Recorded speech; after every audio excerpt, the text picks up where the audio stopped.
Hello friends, कैसे हैं आप सब? आई होप आप सब बहुत अच्छे होंगे। एंड देन आज मैं आप लोगों को इकोनॉमिक्स के बहुत सारे एकदम रूट से हम चीज़ें लेके चलेंगे।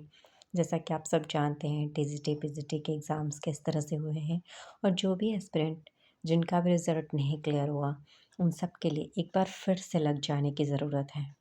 जैसा कि सब आप भी जानते होंगे कि फिर से नोटिफ़िकेशन आने वाला है, वैकेंसीज़ आउट हो चुकी हैं।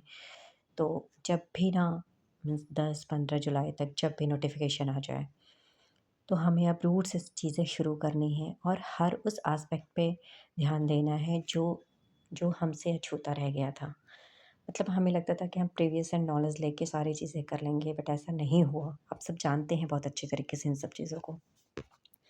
जो भी पेपर इस तरह के हो रहे हैं, आ रहे हैं, कुछ कुछ चीज़ें जो हमसे जो छूट रही हैं, हमें वही सब चीज़ें कवर अप करना है।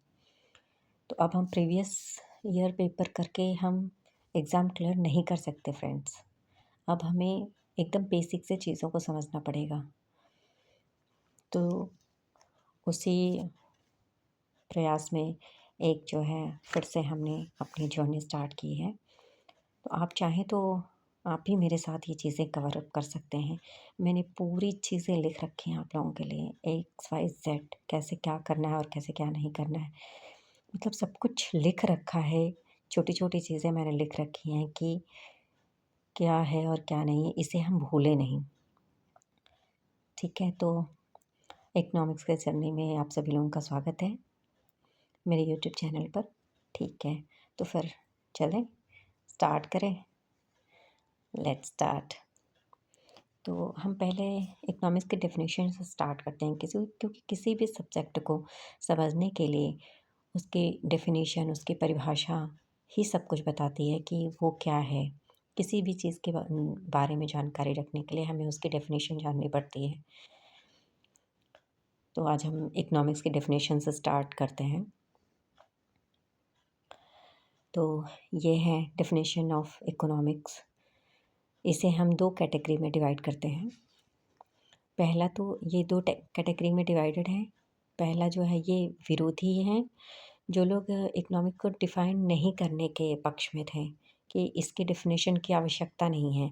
मतलब आप कह सकते हैं कि इसके आलोचक जो इसको क्रिटिसाइज़ करते थे। और एक तरफ तो वो वर्ग है जो इसको मानता था कि इसकी डेफिनेशन दिया और इकोनॉमिक्स को अच्छे से परिभाषित किया। तो उसके समर्थन में जो लोग थे, एक ये वर्ग था और एक ये आलोचक वर्ग था।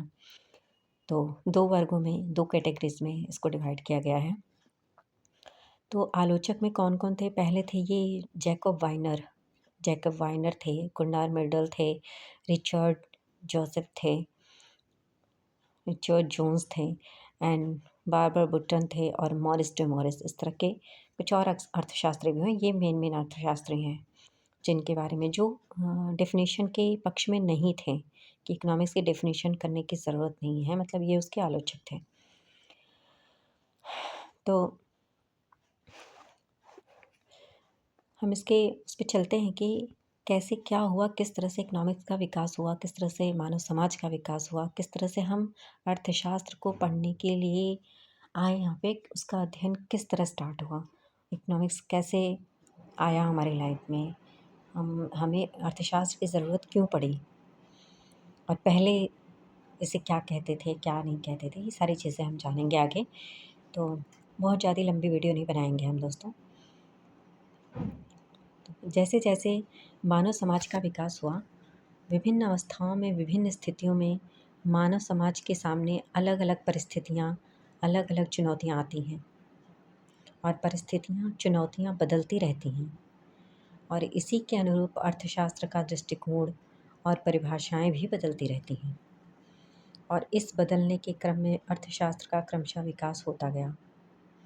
मतलब धर जब कोई चीज़ हम समझते हैं, उसकी परिभाषाएँ बदली, उसके दृष्टिकोण बदले, अलग-अलग इकोनॉमिस्ट आते गए, वो अपना अप्रोच रखते गए और इस तरह से डेफिनेशंस भी बदलती गई और उसके क्रम में अर्थशास्त्र का जो विकास भी होता गया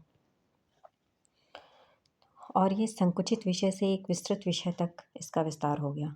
तो पहले अर्थशास्त्र बहुत ही संकुचित था। फिर धीरे धीरे जैसे जैसे इकोनॉमिस्ट आए अपनी डेफिनेशन देते गए, अपनी अप्रोच बताते गए, इस तरह से इसका डेवलपमेंट होता गया और ये ब्रॉड लेवल तक पहुंच गया। और ये विस्तार कैसे हुआ इसे अब हम देखते हैं।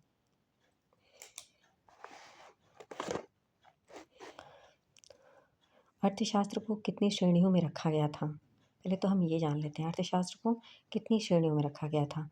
अब यहाँ से मेन पॉइंट पर चलते हैं हम। हमने सारी एक छोटी छोटी चीज़ें लिख रखी हैं फ्रेंड्स, कि कुछ भी हमसे ना छूटे। हर एक एस्पेक्ट एक छोटे छोटे वर्ड्स पे हम ध्यान देंगे, जहाँ से क्वेश्चंस बन जाते हैं और हमें समझ नहीं आता कि कहाँ से चीज़ें हो रही हैं। अर्थशास्त्र के विभिन्न पक्षों को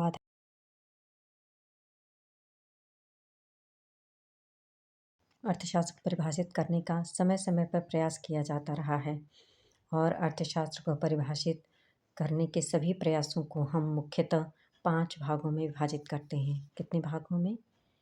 5 भागों में विभाजित करते हैं, 5 पार्ट।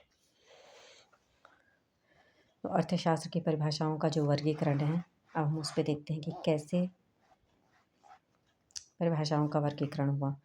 तो ये मेनली जैसा कि हमने ऊपर बताया, ये 5 पार्ट में डिवाइड है। पहला तो है कि पहला है धन केंद्रित, धन केंद्रित परिभाषाएं, मतलब वेल्थ सेंटर्ड जो डेफिनेशन थी वो किसने दिया था? तो वो दिया था क्लासिकल इकोनॉमिस्ट ने।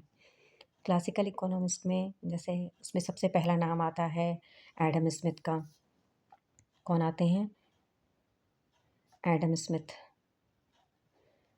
स्मिथ आते हैं, रिकॉर्डर आते हैं और उनके बाद जेबी से आते हैं। इस तरह से ये लोग क्लासिकल इकोनॉमिस्ट हैं जो कि वेल्थ सेंटर्ड डेफिनेशन के पक्षधर थे, धन आधारित परिभाषा के पक्षधर थे। और दूसरा आता है मानव के भौतिक कल्याण को आधार बनाकर परिभाषाएं जो दी गई थी, वो मार्शल द्वारा दी गई थी। मार्शल हुए, एलन एंड हिक्स हुए, सैमुअल्सन हुए, रॉबिन्स हुए, इस तरह से बहुत सारे अर्थशास्त्री थे। तो इन अर्थशास्त्रियों को कहा जाता है न्यू क्लासिकल। ये जो प्रतिष्ठित अर्थशास्त्री एडम स्मिथ थे और उनके जो अनुयायी थे वो लोग थे। और मानव के जो भौतिक कल्याण को आधार बनाकर जो परिभाषाएं दी गई थी वो न्यू क्लासिकल के द्वारा दी गई थी, जिसमें Marshall, Pigou, Allen and Hicks, Robbins, Samuelson ये लोग आते हैं। और तीसरा मानव के भौतिक कल्याण के बाद आता है दुर्लभता केंद्रित परिभाषा।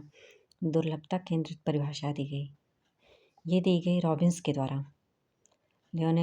लियोनेल रॉबिन्स इनका पूरा नाम है, लियोनेल रॉबिन्स। फिर चौथी परिभाषा दी गई विकास केंद्रित परिभाषा दी गई, ये दी गई पॉल सैमुअल्सन के द्वारा। इसके द्वारा दी गई पॉल सैमुअल्सन के द्वारा। फिर पांचवी आती है इच्छा विहीनता केंद्रित परिभाषा। ये दी गई थी जेके मेहता के द्वारा। किसके द्वारा दी गई थी? जेके मेहता के द्वारा। तो इस तरह से ये क्रमिक विकास भी है, ये क्रमिक विकास है।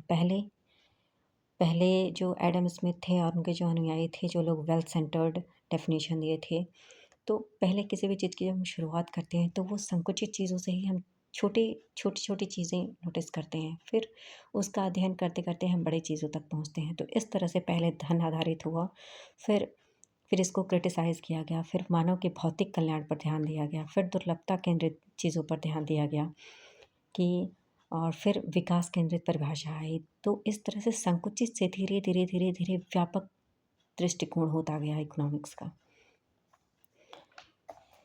तो आज यहीं तक, वीडियो लंबी हो जाएगी, कल इसके बाद अब हम यहाँ तक चलते हैं। तो अगर आपको हमारी वीडियो पसंद आ रही है तो लाइक, शेयर एंड सब्सक्राइब।